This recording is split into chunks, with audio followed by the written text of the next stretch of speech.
Hello and welcome to the Healing Insight podcast, episode 64, with me, Sarah Hunt. And me, Jess Hunt.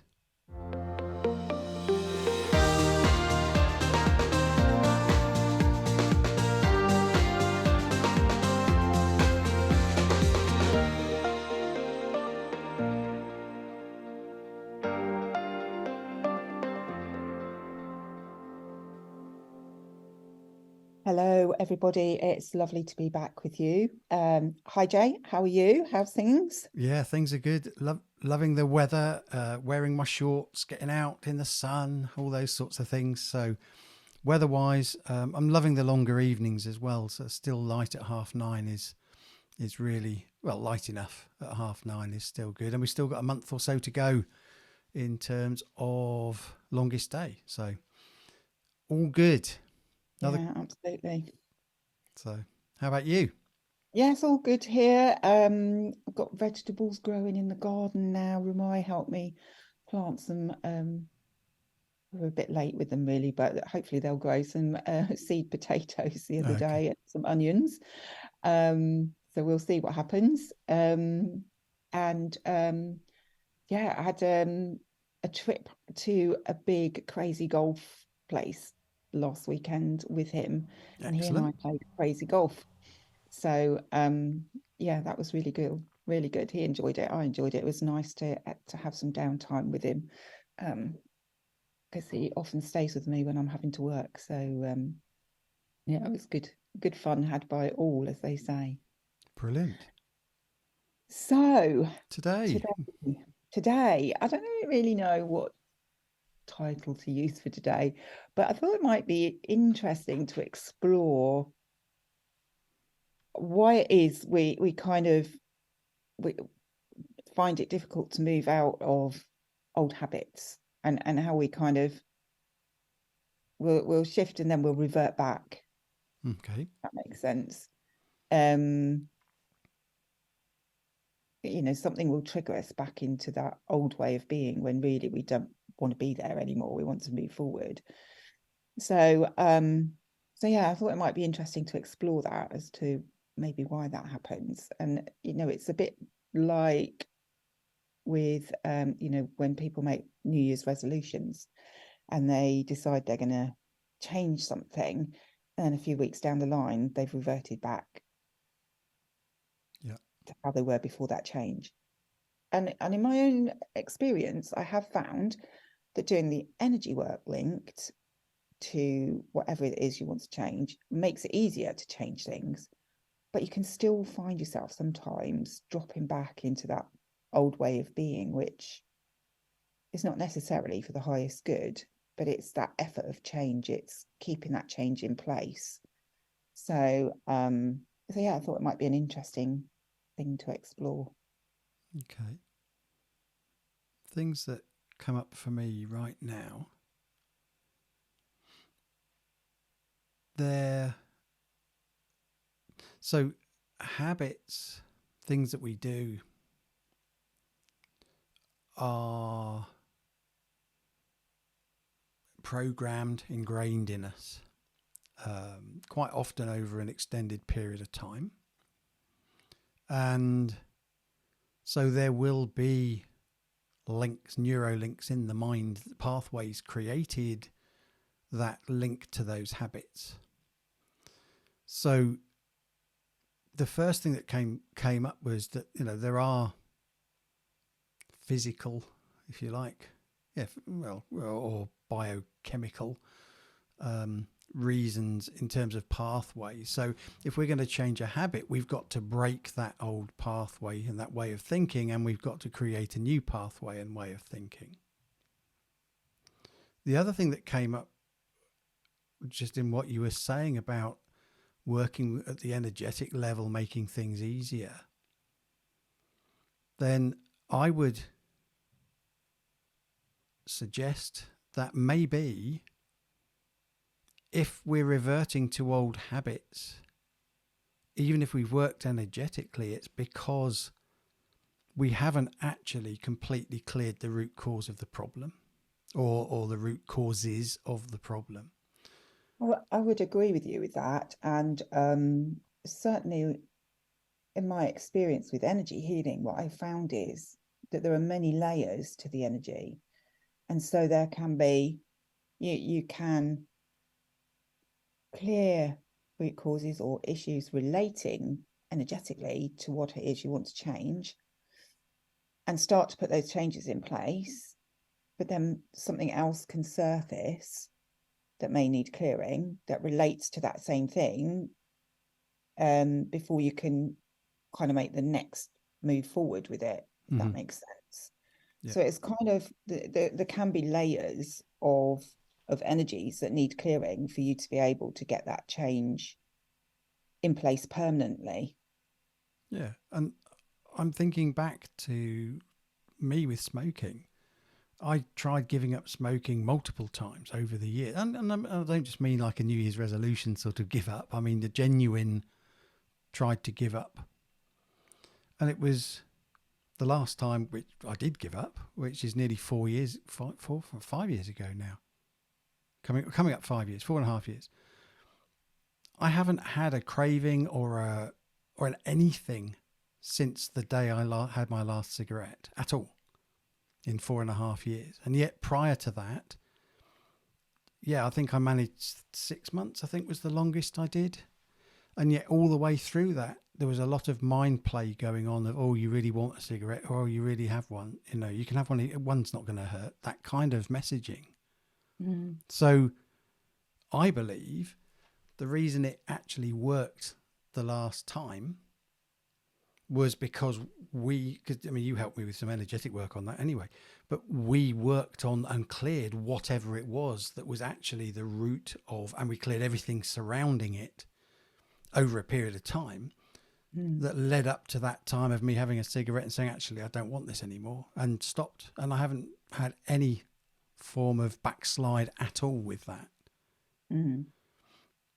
Whereas before that, then my backslides were because possibly, I mean, this is just for obviously discussion now, Yeah. were possibly because I hadn't cleared everything that I needed to clear energetically. Does that resonate? Yeah, it does. It feels correct to me. Um, and it is when you get down into the root cause, and once the root cause is gone, there's nothing there to make you want to continue that habit. Yeah, there's no anchor. No. There's no emotional event that it can connect to because it's not there anymore. Yeah. Yeah, absolutely. And to me, something like smoking is a symptom of an issue. So there's something going on underneath on a subconscious kind of level, on an energetic level as well, that's creating a situation whereby you want to smoke or, I don't know, eat lots of sugar or whatever else it might be, or be someone that is absolutely fanatical with sport. Okay, it's interesting you bring those up because in some ways, to me, they all connect with some form of addiction. Mm. So sugar, smoking, even fanatical about sport, then you've got the endorphins and you've got the chemical responses of that occur when you're doing that sort of exercise that people can get addicted to. It's like Mm. being addicted to dieting, being addicted. It's an addiction. What if we look at what about um, something where,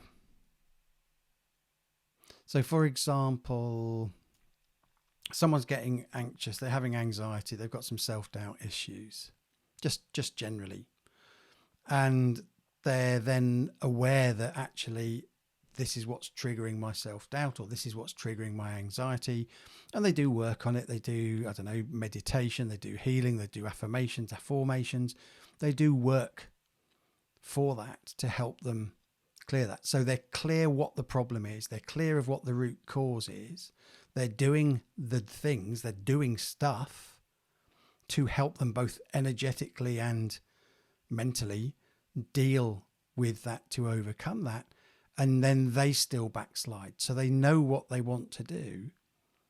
They're doing the right things, arguably, but they get to a point where it's just something happens. They don't do it one day, and then all of a sudden, even if they've done it for months, all of a sudden everything just stops.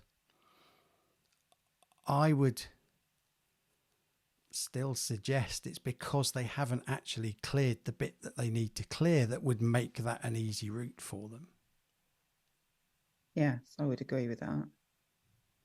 So in terms of moving through old habits, or moving away from old habits, creating new habits, then I guess the biggest thing is to know, or to realize, or to understand that until you clear everything that needs clearing at an energetic level, at an emotional level as well, then there is always the chance that you will backslide. But if you're aware of that, then it becomes a case of, well, don't beat yourself up about it. Yeah. Tomorrow's another day, so start again. So, you know, it's like counting days. Yes, you reset your timer. So I've done 130 days of this and then I failed on a day. Well, okay. So today starts as day one again. It's not the end of the world. The point is you are still moving forward. So you try again and you keep trying again.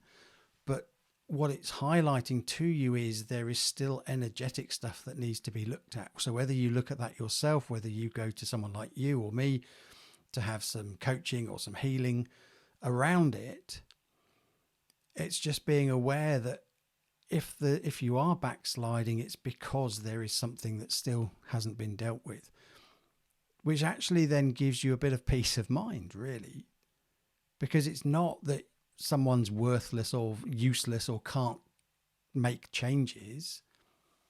It's that making change is not as straightforward as thinking, oh, I'm going to do something differently. Yeah. Yeah. And it must come back to belief systems as well. Mm-hmm. Because if you believe that it's hard to make change and hard to create change and hard to keep change in place and keep moving forward, then you're going to find it hard to do. Whereas if you believe that change is easy, that it can be put into place and will stay in place, then that positive mindset will just help you to move things forward. But equally, I think it's really important to understand that when you need to make change to move yourself forward, you need to address the issues that have created the situation that you find yourself in to be able to make that change. Mm-hmm. Yeah. Because if you don't go inward and look at the issues, then you don't know what you're actually dealing with or need to deal with to be able to make the change. So it comes back to something we've talked about before, and that's the first step being awareness. Yes. Being aware that so yes, you might be aware that there's a problem or something or a part of your life that you're not happy with. It's becoming aware of what possible root causes are there, so that you can then start to look at each one and address it, to deal with it in whatever way you need to. So whether that's conversationally, by journaling, or healing, energetic healing, then there's also desire. So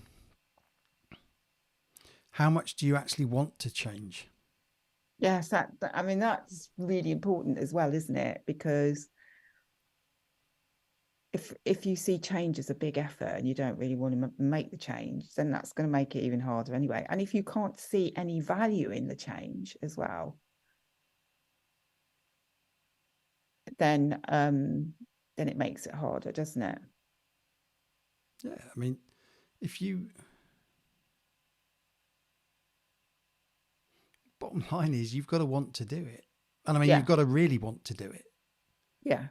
And I feel as well that you need to be in your heart with it all, so that you know that the change is for the highest good, for your highest good.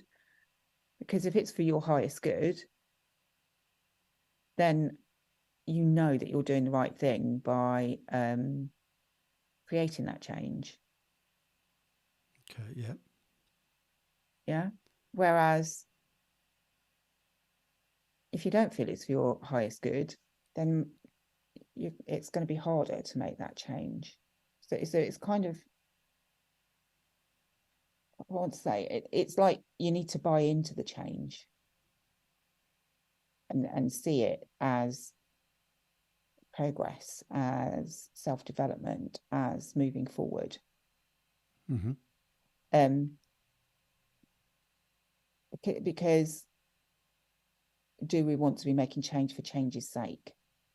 To me, we want to be making changes to be able to grow, to be able to develop, to be able to move forward, to be able to create what we want in our lives rather than continue with what we don't want in our lives. So then,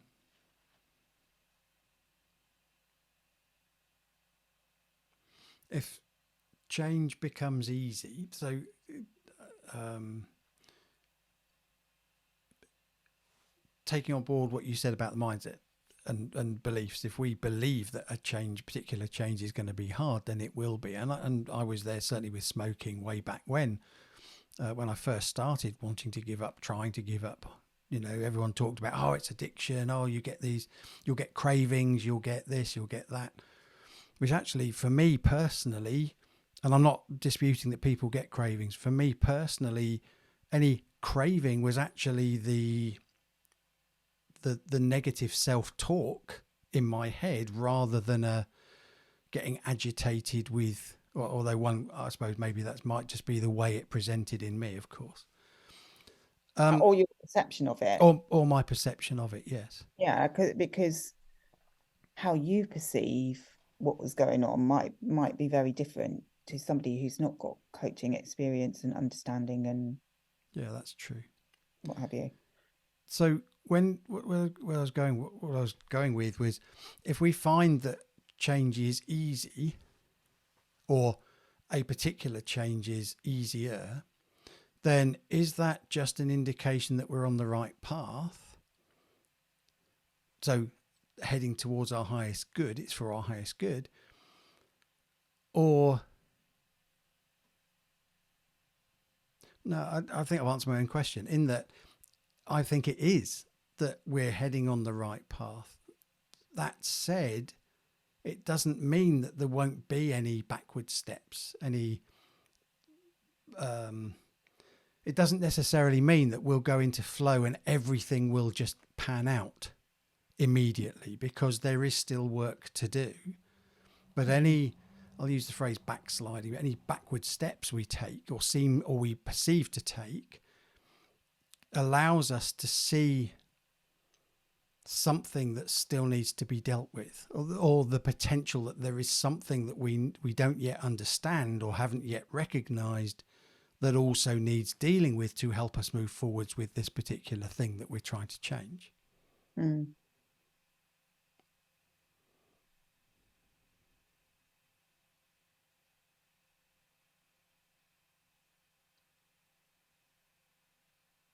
So if someone wants to change something,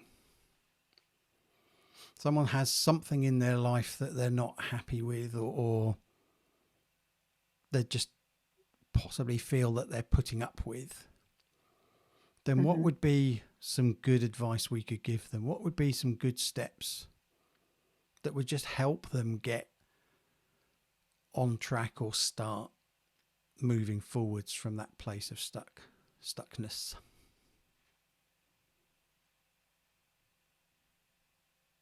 Well, maybe they need to look at how it's making them feel.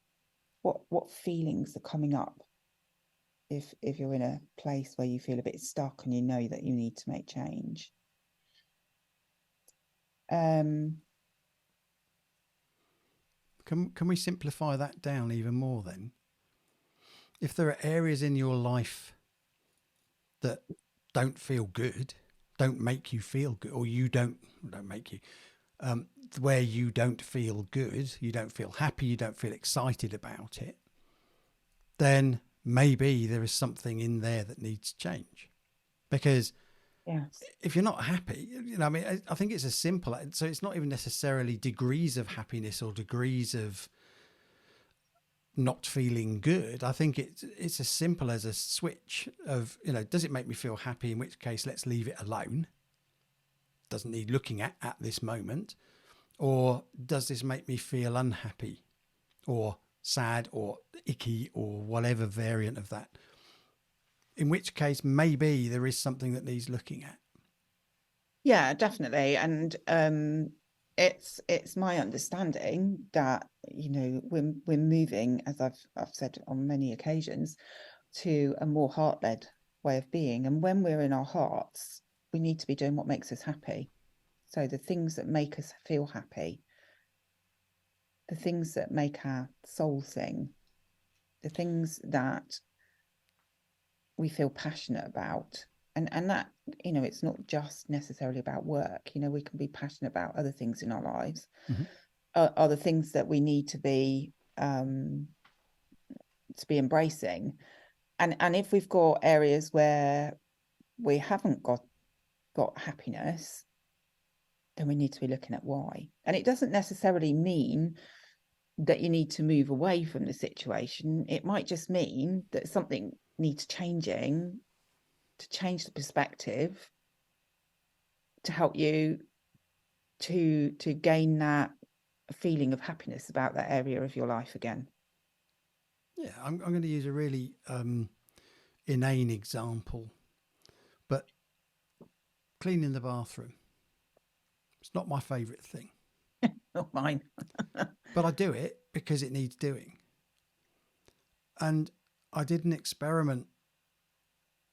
I started it a year ago now, I suppose, by just going into anything I don't like doing but has to be done with just a smile and a come on, if I get on with it, it'll be quick, it'll be done, and then I won't have to worry about it again until next time, kind of thing.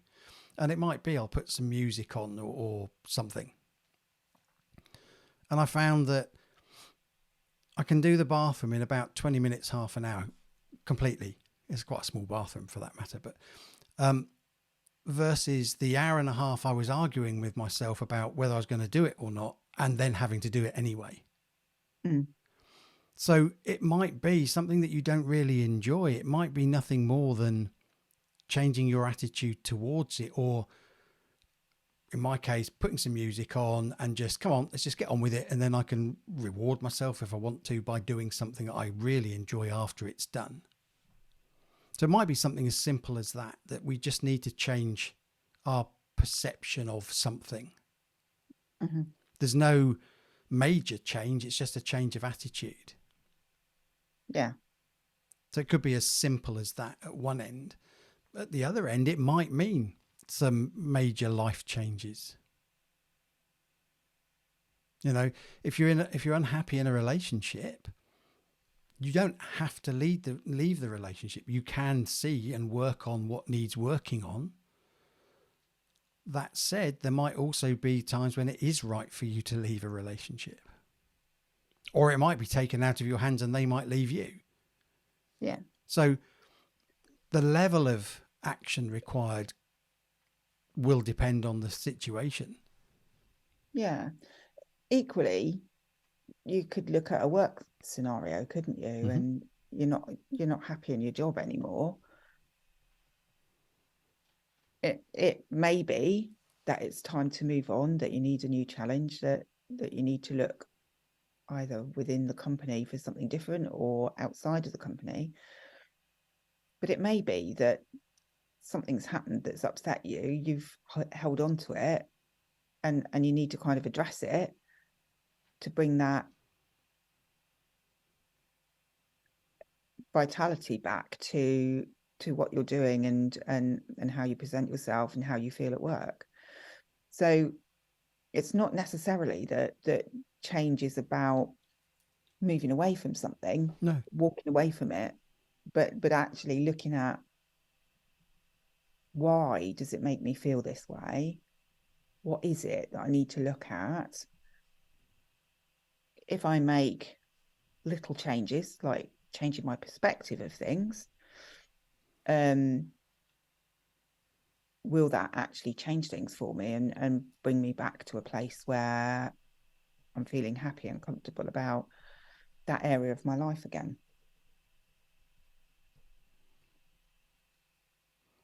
So if we really simplify this down, then it's awareness. Does this Mm-hmm. make me feel icky or does this make me feel happy? Yeah. Followed by some form of reflection, which could be journaling, could be answering questions, could just be pondering in a positive and helpful way, not in a I wish it was different, what if type of way, but in a, okay, what is actually going on here? What is it I'm not happy with? And doing some stream of consciousness writing or similar, maybe. And then once you're aware, so awareness, reflection, and then what action can I take? What Yeah. action do I need to take? What's within my control? Because if it's a job related one, you might, and you want to stay at the company, you might not be able to change what's going on because you might not have the influence to do it within the company. But it Mm-hmm. doesn't mean you don't have actions that you can take or things within your control, because you could bring it up to a line manager or a director or whatever, or you could leave, choose to leave and find another job that would be more rewarding or whatever. So you always have possibilities and actions. And then the final part really is support, and whether that's support from a trusted friend or trusted family member, if you have a really good relationship with a family member who can be objective, or whether it's through a healer or a coach or a whatever, but some form of support network can also help in terms of giving you the support and accountability that when you do slide, you've got that support. Or if you slide, you've got that support of, it's okay, let's just start again, today's another day, let's just keep moving forwards. You're doing, it's just highlighting something to you that needs looking at. And it's kind of that cycle of awareness, reflection, action and support then, in simple terms. Yeah.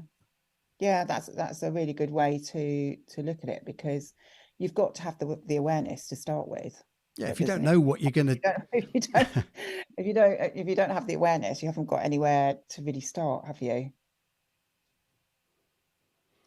in terms of reflection and action, particularly action, there's loads of things you can do. I mean, there's journaling, there's meditation, there's healing, there's all sorts of things you can do in terms of dealing with whatever's coming up in terms of feelings.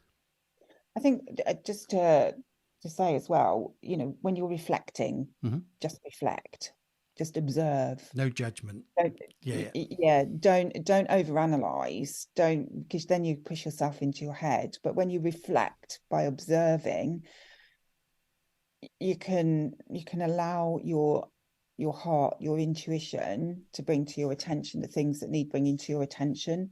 But if you go into your head and start overanalyzing things, then you create more issues than you need to create. yeah, So I think that's just just an important thing to highlight there, really. yeah. Just notice. Don't judge. Yeah, absolutely. And we're very good at judging ourselves. We're all our biggest judges, aren't we? And that's our ego um putting in there. But we need to we just need to accept that it is what it is. And we need to learn from that situation. Something's being highlighted to us to help us to learn, to understand, to have a greater understanding of ourselves and who we are. So yeah, it's really important not to judge ourselves. Yeah. Says she, who has been one of the biggest judges of herself over many years. But it's just remembering that in actual fact we're all on a journey. We're here learning about ourselves. We're here healing ourselves on a healing journey as well. And it's a journey of self-discovery. And when we don't get the outcomes that we want or we expect, it's very easy for us to then have the negative self-talk and to be very judgmental of ourselves, instead of just accepting that it is what it is. This is how it is at this moment in time, and that's okay. You're exactly where you need to be at this particular moment in time. And sometimes that can be really hard to accept, especially if you've kind of got ambitions or objectives and nothing's coming together. But it's taking that step back and reflecting, and then looking at, what is it that I need to change? Something must need changing. And I think I've said this many times before. I've certainly said it on podcasts before, but I always remember Dad saying to me, if you always do what you've always done, you'll always get what you've always got. Yeah. And so if we want to move forward, we need to embrace change and to look at how we can put it in place. And if we slip back, then acknowledge that there's something else that we need to address, that we need to look at to be able to move forward, but not to be hard on ourselves if we slip back into old habits, but to just acknowledge that, oh, hang on a minute, I've slipped back into that old habit again. Wonder why that's happened. So being curious, what's going on here? Why have I done that? What is it that I need to look at? Why has that happened?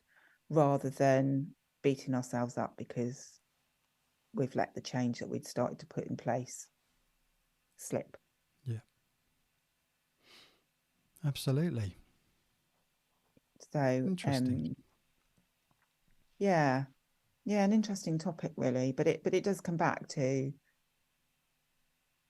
having an awareness of what's going on within you, because everything outside of you is a reflection of what's going on within, and reflecting on that to see what action you actually need to take, and then not being afraid to ask for support, as long as you've gone inward first.